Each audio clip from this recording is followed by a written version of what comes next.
네, 안녕하십니까. 저는 한국복음주의협의회 선교위원장으로 섬기는 문창선 선교사입니다.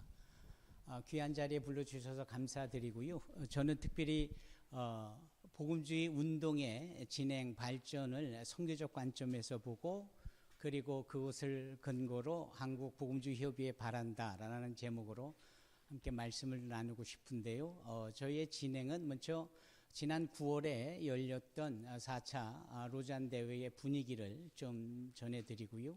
그 가운데 우리 복음주의자들 또는 복음주의 리더들이 함께 참여하면서 나타냈던 것들을 한번 확인해 보고요.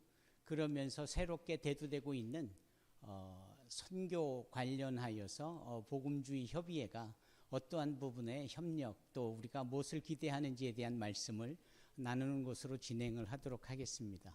이 화면이 이렇게밖에 안 나오니까? 예. 네. 네. 그러면 그냥 이렇게 보시죠. 네. 왼쪽 사진을 네. 왼쪽 사진을 보시면은 로잔에 관련된 장소라든지 실정에 대해서 이미 너무나도 잘 알고 계시는 부분이기 때문에 제가 이 사진을 말씀드렸고요. 분위기를 전합니다. 네. 이런 분위기로 한 5,500명의 분들이 함께 모여서 일주일간 시간을 가졌는데 많은 은혜가 있었고 감동이 있었습니다. 그래서 일단 교회에 대한 이야기였죠. 특히 이제 교회가 소위 그 복음주의에 관련된 또는 복음 전파에 관련돼서 서로 하나가 되어지는 협력에 대한 것을 강조했던 대회입니다. 그래서 무엇보다도 교회가 함께 그리스도를 선포하고 나타내자, 이런 것이 이번 메인 주제였습니다. 교회요 함께 그리스도를 선포하고 나타내자, 이게 주제였습니다. 예. 그래서 좀 더 자세하게 표현을 한다면 그냥 영어로 돼 있어서 대단히 송구하고요. 또 잘 보이지 않아서 죄송합니다만 다원주의적인 이런 사회 속에서 예수님의 진리를 우리가 세워야 되겠다. 그 일의 증인이 되어야 되겠다. 두 번째로는 분열되어져 있는 이 세상 속에서 예수님의 평안을 우리가 세워가야 되겠다. 그리고 서로 다른 사람들에 대한 부분을 사랑함으로 우리가 살아야 되겠다. 그리고 또 세계 복음 선포를 위한 예수님의 뜻을 우리가 분별해야 되겠다. 그리고 선교의 하나를 위하여서 우리가 그리스도의 몸으로서 함께 세워져 가고 협력해야 되겠다. 이런 내용으로 진행이 되었습니다. 특히 together, 함께라는 단어에 방점이 찍혀졌었습니다. 그래서 호모투마돈이라는 이 헬라어로 together, 함께, 같이, 뜻이 다른 사람 없이 모두가 함께라는 뜻으로서 신약 성경이 12번 언급되어져 있는 이 호모투마돈이라는 이 합력이라는 단어, 협력이라는 단어, 한마음이라는 단어, 이게 사도행전에만 몰아서 10번 정도가 나오는데 이 부분에 강조가 되어졌고요. 그래서 사도행전을 근거로 말씀을 나누었습니다. 그러니까 성경 강해를 이 사도행전으로 했었다라는 겁니다. 3차 로잔 대회였던 2010년 케이프타운에서도 역시 콜래보레이션, 협력이라는 것은 대단히 중요한 이슈 중에 하나였고요. 다만 그때는 그 콜래보레이션, 협력을 위하여서 우리는 그리스도의 몸을 함께 이루어 가야 된다. 연락하는 그리스도의 몸된 존재로서 함께 조인트, 연락이 되어져서 함께 지어져 가야 된다라는 이 에베소서 2장 20절의 말씀을 근거로 에베소서 1장부터 6장까지 매일 한 장씩 강의해 나가면서 그런 협력을 주창을 했었는데요. 이번에는 조금 다르게, 그러니까 저는 그렇게 생각을 합니다. 3차 대회에도 참여를 했었고 4차 대회를 참여하면서 방향과 담아내는 내용은 크게 다르지 않구나. 그러나 방법이 좀 다르게 제한되고 있다. 그래서 3차 대회에는 해보자. 뜻을 갖고 말씀에 근거해서. 근데 14년이 지나고 나 보니까 그게 그렇게 잘 된 것 같지는 않아 보이니까 그럼 이번에는 어떻게 할까? 사도행전의 그 성령 행전의 주체가 되시는 성령 하나님의 음성의 귀를 기울이고 그분의 인도하심에 우리가 다소 수동적이지만 성령에 이끌리어 협력을 해나가자, 이러한 차원의 느낌이 있었습니다. 뭐 저의 주관적인 느낌일 수도 있지만 크게 다르지는 않으리라고 생각을 합니다. 그래서 사도행전의 내용으로서 전체 프로그램이 진행이 되어졌었고요. 특히 이번 대회에는 특별히 오래전부터 한 150여 명의 선교 전문가들이 함께 모여서 소위 대위임용 보고서를 따로 준비를 했습니다.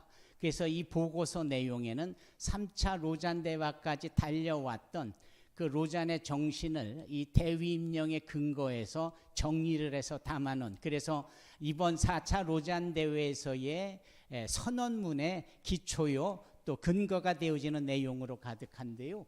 거기에 따르면은 여전히 전 세계에 복음을 전에 들어보지도 못했고 복음을 인도를 받지 못한 미전도 종족 그룹이 여전히 많이 있음을 여기 그래프를 통해서 볼 수 있습니다.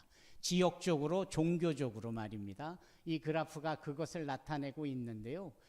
특히 눈여겨보아야 될 부분은 이 기독률에 대한 부분이 북반구와 남반구가 현저하게 차이가 나가기 시작하더라. 그러니까 북반구는 곧 서구권이고, 서구권이라면 유럽과 북미의 주로 미션 포스, 선교를 주도해 갔던 세력들이 바로 북반구 아닙니까? 따라서 거기에는 당연히 기독률이 높을 수밖에 없었고, 상대적으로 낮은 글로벌 사우스, 남반구, 비서구권에 복음을 증거했던 때에는 당연히 북반구가 복음의 비율이 높았지만 지금은 거꾸로 역전이 되어져 가고 있어서 얼추 70%의 기독률이 남반구의 자리를 잡고 있고 30%가 북반구, 그리고 시간이 가면 갈수록 그것은 점점 더 벌어지니까 한마디로 말씀드리면 남반구의 약진일 수 있겠다.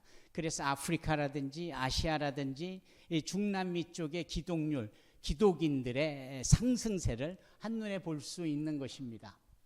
그리고 특히 이 리더십들에 대한 중요성을 많이 또 나타냈고 강조했던 부분인데요. 특히 하나님 앞에서의 그런 정직이라든지 겸손이라든지 청렴이라는 이런 부분들을 주로 많은 사람들이 리더십들, 크리스찬 리더십들에게 기대하고 있다, 뭐 이런 이야기도 언급이 되어졌었고요.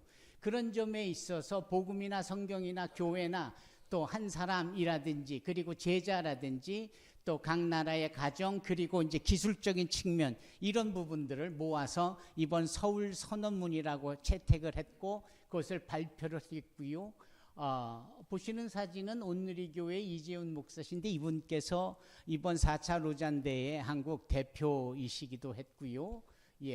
이분이 오프닝 세션 때 나타났던 말씀이 이 4차 산업혁명 시대에 즈음하여 연결고리를 갖고 있는 이 기술적인 부분에 있어서의 기독교, 이 부분을 강조했고요. 그리고 조금 전 말씀드린 그 남반구, 즉 비서구가 주도하게 되어지는 이런 기독률의 상승과 이런 선교의 측면에서 볼 때 이 4차 로잔 대회가 어떻게 담아져야 되는지, 그리고 또 디지털 세대에 즈음하여서 이 로잔 대회가 담아야 되고 방향을 담아 가고자 하는 내용들을 오프닝 세션 때 말씀을 했습니다. 분위기입니다.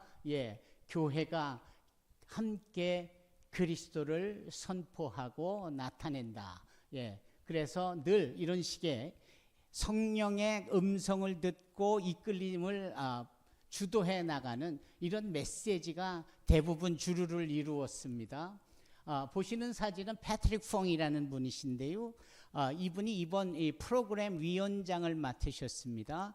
OMF의 에메리투스 미셔너리로 계시는 분이신데요. 이분께서 주로 언급하신 내용은 지금은 선교인의 시대다. 그러니까 숙달되어진, 검증되어진, 훈련 잘된 그렇게 선교사라고 여겨지는 분들만의 선교가 아니라 이렇게 초대교회에 흐르고 있는 맥락 속에 우리가 발견할 수 있는 것처럼 이름 없는 무명의 일반 성도들에 의하여서 초대교회가 부흥을 하고 발전하고 교회의 2000년 역사를 이루었던 것처럼 우리는 지금 이 시대에 이런 무명의 성도들을 많이 이 선교에 앞장 세워야 되겠다. 이런 도전 메시지를 주었습니다.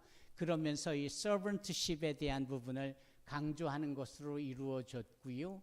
특히 이 시대에 맞추어서 바뀌어지는 세상의 변화에 대해서, 그래서 주로 오전에는 선교에 대한 이슈를 나누었고요.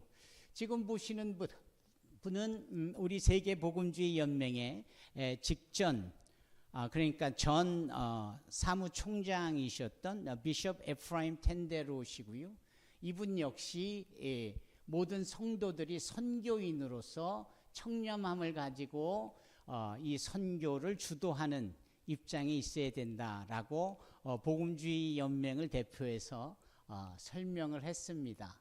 그래서 보시는 사진과 같은 자료들이 아주 풍부하게 조사에 의해서 제시가 되어졌고요. 특히 저녁 시간에는 이제 교회에 대한 이야기를 주로 나누었습니다. 그래서 룻이라는 박사님은 우리가 서로 상대방으로 하여금 듣는 입장이 되어서 서로에게 아주 충분한 이해와 더불어 협력을 이루어갈 수 있도록 해야 된다. 그러면서 공의와 정의를 함께 이루어가야 되는 부분을 이 듣는 데에서, 상대방의 입장을 배려하는 데에서 상대방의 주장을 수용하고자 하는 이런 마음의 자세로부터 교회의 모습이 있어야 된다라는 것이고요. 특별히 이런 LGBTQ 같은 이슈가 얼마나 잘못됐는지를 또 강력하게 잘못됐다라고 말하는 부분도 있었다라는 부분이 저는 개인적으로 좋았습니다. 그래서 주어진 시간에 다 담아낼 수가 없기 때문에 하이라이트만, 제가 보는 하이라이트만 좀 여기에 적용을 했던 건데요. 또 이번에는 1974년 이후에 2024년 50년이 되는 희년 50주년의 행사까지도 담아냈고요. 특히 제가 감동을 받은 것은 한국교회에 대한 부분을 12돌로 표현을 한 아주 귀한 비디오 클립 작품으로서 모든 참여자들이 한국교회의 역사, 한국교회의 이런 선교의 흐름들을 한눈에 보게 되어지면서 그거를 대단히 높은 수준의 기술력으로 담아내고 설명을 했다는 것에서 감동이 있었습니다. 그래서 어렵고 힘들었을 때에 서로 오병이 이적을 직접 경험하듯이 나눔이 있었고 상대방에 대한 사랑이 있었던 것이 한국교회의 저변에 깔려있는 힘이다. 뭐 이런 역사적인 내용을 말씀을 해주셨고요. 그럼에도 불구하고 뭐 신사참배의 참여라든지 부끄러운 우리의 모습들을 여과 없이 보여주므로 한국교회가 겪고 있는 어려움들도 과감하게 드러내고, 그래서 우리가 해야 될 것은 회개고, 지금 다시금 몸을 낮추고 겸손히 회개하려고 한다라는 이런 부분의 흐름은 참여한 모든 분들에게 성공적인 이야기만 전해주는 도전이 아니었고, 연약함과 부끄러움과 수치스러움 그대로를 드러내는 모습이었기 때문에 저는 개인적으로 상당히 도전이 됐고 감동이 있었습니다. 특히 저는 요 보시는 그래프에서 저 나름대로의 인사이트가 있었는데요. 저는 발칙하게도 저 스스로 이러한 질문을 해봤습니다. 이렇게 멋진 4차 로잔 대회를 한국교회 아니면 다른 나라 교회가 할 수 있을까? 그리고 또 발칙하게 제가 답을 스스로 한 것이 없겠다. 바꿔 말씀드리면 한국교회니까 이 정도 하겠구나. 그러면 근거는 뭐냐라고 할 때, 그래도 어쩌니 저쩌니 해도 자그마한 교회마다 회개가 일어나고 있고 여전히 새벽 기도에 불이 붙여져 있고 그렇다라는 것이죠. 저도 120명 남짓 되는 자그마한 교회 담임 목사로서 지금 28년째 목회도 하고 있는데요. 저 역시도 새벽 교회를, 기도회를, 그리고 철야 예배를 건너뛰어 본 적이 없거든요.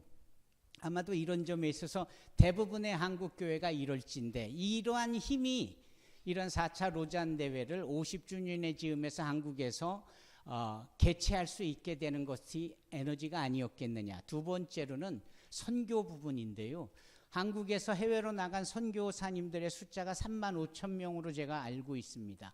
그런데도 발표하는 걸 보면 22,400명, 여기 그래프로는 21,000명 정도로 표현을 하고 있습니다. 그 괴리는 무엇일까라고 할 때 선교사 34,000명이 나가서 선교하고 계신 거 맞지만 좀 더 진정한 선교사로서 파송 선교단체로 인하여서 파송을 받았느냐라는 조건에 부합하여야 되고, 본인이 후원을 받아서 선교지에서 사역을 할 때 그 후원의 통로가 파송한 선교단체를 거쳐서 투명하고 분명하게, 그리고 리포트를 요구하는 채 그런 후원을 받느냐, 여기에 부합되지 않으면 선교사로 볼 수 없다라는 것이죠. 그리고 2년 미만의 단기 선교사로는 죄송하지만 선교사의 숫자를 넣지 않는, 그래서 좀 더 성숙하고 좀 더 전문성 있고 좀 더 객관적이고 검증되어진 선교사만들의 숫자를 따로 모아봤더니 22,400명이더라. 그러니까 35,000명이라는 숫자도 많고 22,400명이라는 숫자도 많지만 22,400명의 숫자의 그래프를 이용해서 세계적인 대회에 한국 선교의 실상을 내어 보이는 이 부분은 대단히 인티그리티하다, 정말 좋다, 이 정도 수준이니까 4차 로잔 대회를 하지 않을까. 그리고 많은 돈이 들었지만 결국은 교회들이 그리고 정부의 서브시디도 있어가지고 이게 진행이 되어진 걸 보면은 이것도 우리의 저력이고 이것도 에너지겠구나. 그래서 저는 생각을 한 겁니다. 한국 교회가 이 4차 로잔 대회를 정말 잘 해나갈 수 있었겠다, 뭐 이런 말씀을 드리고요.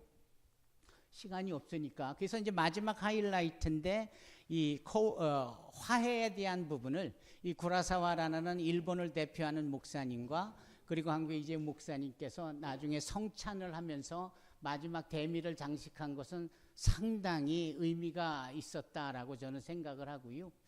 그러면 이제부터 저에게는 본론인데요, 짧게 말씀을 드리겠습니다. 이러한 4차 로잔 대회에서도 우리와 마음을 같이 하는 세계복음주의 연맹의 리더십들이 많이 참여를 했고, 이런 일들을 뒤에서 백업을 해줬고, 이런 일들이 가능하도록 앞에 서서 외쳤다라는 것이죠. 아까 말씀드린 이 남반구의 기독률에 대한 그래프를 다른 각도에서 보신 거고요. 1970년도에 선교사가 전 세계적으로 25만 8천 명일 때 남반구 출신의 선교사들은 3만 1,000명에 불과했을 때 북반구 선교는 22만 7천 명이었던 것이 지금 2021년 자료에 43만 명의 전 세계 선교사들이 계실 때 남반구 출신이 20만 3천 명, 그리고 글로벌 노스 북반구 출신이 22만, 얼추 대동소이하지 않습니까? 이런 점에 있어서 남반구의 기독률과 선교율은 이렇게 발전해 가고 있고, 빨간색이 저 부분이 소위 비서구권인데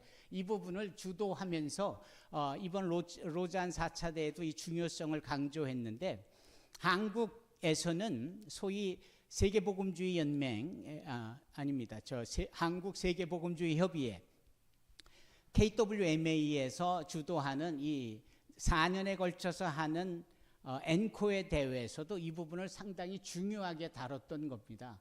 이제 그러면서 소위 시대적으로 우리 세계복음주의 연맹이 시작되어지는 시점부터 또 확대해서 볼 때, 그때가 정말 선교적으로 가장 중요했었을 때고, 지금은 어떻게 바뀌느냐, 네, 이런 식으로 진행이 되어진다. 그러면서 한국 세계 선교 협의회에서 이 비서구가 주도하는 세계 선교에 대한 필요성을 강조하기에 이르릅니다. 그러면서 주창한 것이 코알라라는 무브먼트인데요. 제 유인물에 11페이지부터 18페이지까지 있는데, 그 후반부에 있는 이 코알라는 Christ over Asia, Africa and Latin America의 이니셜로 만든 오스트레일리아의 상징인 코알라 동물과 같은 그런 부분의 표식인데요. 이 운동은 무엇이냐면 비서구가 주도하는 세계 선교 시대에 즈음하여서 한국 교회가, 한국 선교계가 다른 비서구권들을 돕고 협력하여서 이 일을 이루자라는 것이거든요. 그런 일에 지금 현재 KWMA의 사무총장이신 강대영 총장께서 그 부분에 대한 처음 이니시티브가 돼가지고 이것을 시작을 하기에 이르렀을 때, 로잔도 그 부분에 대해서 중요성을 인정하고 대위임용 보고서에도 포함시키면서 그 부분을 강조하기에 이르렀고요. 이런 일들에 대해서 지금 서구권이 이 비서구가 주도하는 세계 선교에 즈음하여서 합력의 뜻을 밝히고 있는 분위기인 거거든요. 그런데도 제가 이 발제를 준비하기 위해서 쭉 살펴보면서 세계복음주의 연맹인 WEF 그리고 WEA로 바뀌어진 그 1951년에 그 상간에 소위 그 전재옥 교수님이 등장을 하시는데 이분이 세계복음주의 연맹의 소위 선교위원장이 되십니다. 선교위원장이 되시면서 그분이 그때 이야기했고 주창했던 부분이 바로 이 비서구가 주도하는 세계 선교였다라는 것이죠. 이미 오래전에 한국 선교사님에 의하여서 이 중요한 이슈를 몇십 년 전에 언급이 되어졌다라는 부분에 대해서 저는 상당히 감격했고 놀라움을 금할 수가 없고요. 그분보다도 훨씬 전에 소위 조동진 박사님께서 데이비 조라는 분께서 이 부분을 1차 로잔대회 상간에 그 말씀을 하셨다라는 것도 대단히 큰 의미가 있다고 생각을 합니다. 그래서 가장 중요한 선교적 물꼬와 방향을 제시하고 담아내는 데 있어서 한국 선교사님들의 흔적이 세계복음주의 운동의 곳곳에 선교라는 이름으로 잇대되어졌다는 사실 때문에 저는 대단히 감격해하고 있고요. 지금 로잔 4차 대회가 준비되어졌고 끝나고 이제 넥스트 스텝이 뭐냐라는 부분을 제시하는 이때에 한국 선교계가 한국 기독교계가 이렇게 비서구가 주도하는 세계 선교의 맏형의 역할을 스스로 감당을 하겠노라 하면서 코알라 무브먼트를 일으킨 것은 정말 주님의 은혜가 아닐 수 없다라는 것이죠. 이제 이러한 배경 속에서 저는 그 한국 복음주의 협의회가 이러한 상황을 어떻게 또 맞장구를 쳐주시고 또 격려해 주시며 협업을 하셔야 될까 하는 부분에 있어서 저 나름대로의 바람을 여기 적어본 것인데요. 그 바람은 다름이 아니라 여기 16페이지도 나와 있습니다만 16페이지에 그 성령의 절대성, 또 두 번째 지역 및 여러 교회 간의 연결의 중요성, 또 세 번째로 선교사로서의 겸손과 지역 교회에 대한 봉사, 네 번째로는 문맥적 문화적의 민감성을 유지하고 다섯 번째로 현지 기독교의 깊이와 성장을 촉진시키는 일과 여섯 번째로 상호 이익을 위해 외부 지원을 신중하게 활용할 것. 이 부분이 우리 한국복음주의 협의회가 이렇게 급변하고 있는 세계 선교에 또한 한국 선교에 힘을 실어주는 합력이 되지 않겠는가 하는 점에서 이 바람을 말씀드려 봅니다. 저는 아시아 복음주의 연맹의 선교위원장으로도 함께 하면서 이것이 얼마나 객관적으로 인정받을 수 있는 일인지, 분명 저는 어르신들 앞에서 주관적으로 소견을 내놓았지만 사실은 이 부분은 객관적으로도 검증된 말씀들이기 때문에 담대하게 자신 있게 한국복음주의협의회의 바람을 여기에 글을 담아 또 프레젠테이션을 통하여 말씀을 드렸습니다. 경청해 주셔서 감사합니다.